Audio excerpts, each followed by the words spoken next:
আমার এক্সেস মালিক আল্লাহ তাআলা। আপনার এই বিচারও হবে না, বিডিএর হত্যার বিচার হবে না, গুম হত্যার বিচার হবে না, কিছুই হবে না। কেন হবে না? কেন আমার সংখ্যাটা? কারণ আমাদেরকে চিনি তো, এই লোকের কোনো নতুন রক্ত আসে নাই তো, এরা তো চিহ্নিত লোক, এরা তো দুর্নীতি বা এরা পাহাড় সময় পয়সা কামাইছে, দারিগণ করছে, মানে বিদেশে তার টাকা আছে, ছেলেমেয়েরা সব বিদেশে করে। এদিকে পরিবর্তন কেমন করতে হবে? আপনাকে ট্র্যাক রেকর্ড দেখতে হবে, একটা তো রাতারাতি হবে না।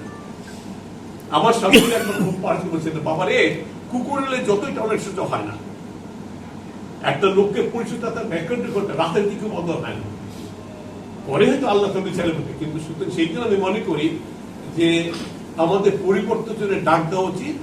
আমি আশা করি আমি কোনো পার্টিকুলার বলবো না, আমি যেটা বলবো ভালো লোকদেরকে নির্বাচন করা উচিত, রিগার্ডলেস অফ দ্য পার্টি, সে কোন পার্টি ইম্পর্টেন্ট। এবং সেই যদি ভালো যদি জামাতের মধ্যে পড়েছে, জামাত আসুক ক্ষমতায়।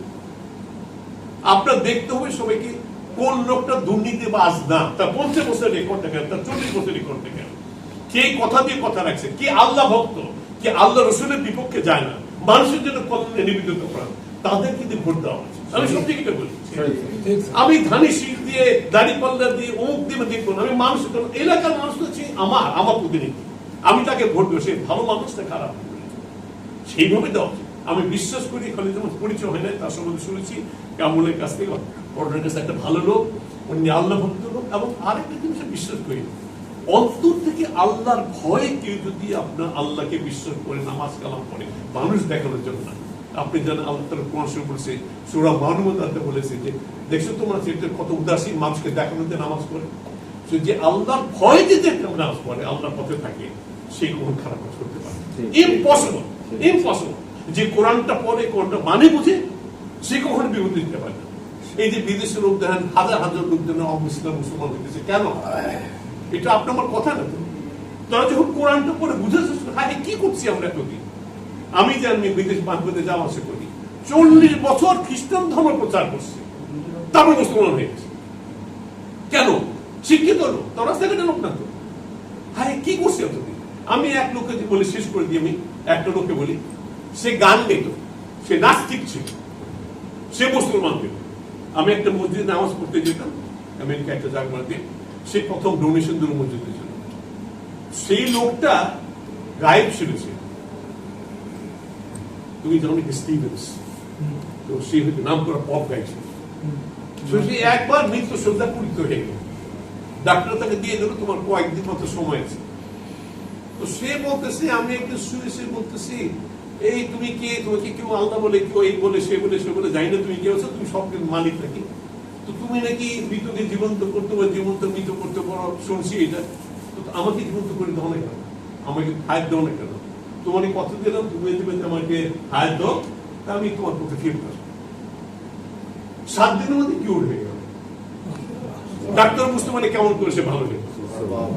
তো সে এসে বলতেছে, আমি ভাবলাম যে আমি তো কথা দিছি, 8 বছর সে তো আছে। তো সে বলতেছে, আমি সমস্ত বইগুলি পড়লাম, অন্য ধর্ম, ইনজিল পড়লাম, তাওরাত পড়লাম, অন্য ধর্ম পড়লাম, জবুর পড়লাম, রাসূল পড়লাম, কোরআন পড়ে সূরা বাকারা পড়লাম, আর কোনো পড়ি নেই। সূরাটা পড়ি, অর্থ বুঝি আর কান দিই, অর্থ বুঝি কান দিয়ে আর পড়ি, কান দিয়ে আর পড়ি।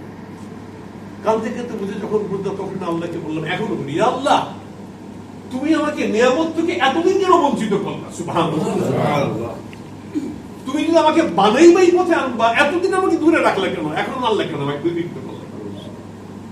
তো বিদেশে যারা মুসলমান হয়, তারা বুঝে যায় আমরা তো উত্তরাধিকার সাথে মুসলমান, বাবা মুসলমান ছিল, মুসলমান হয়ে গেছে, না বুঝে মুসলমান হয়ে। কিন্তু তারা বুঝে শুনে বুঝে কেন হয়? এমনি তো হয় না, তারা তো নিজেরা বুঝে শুনে মুসলমান হয়।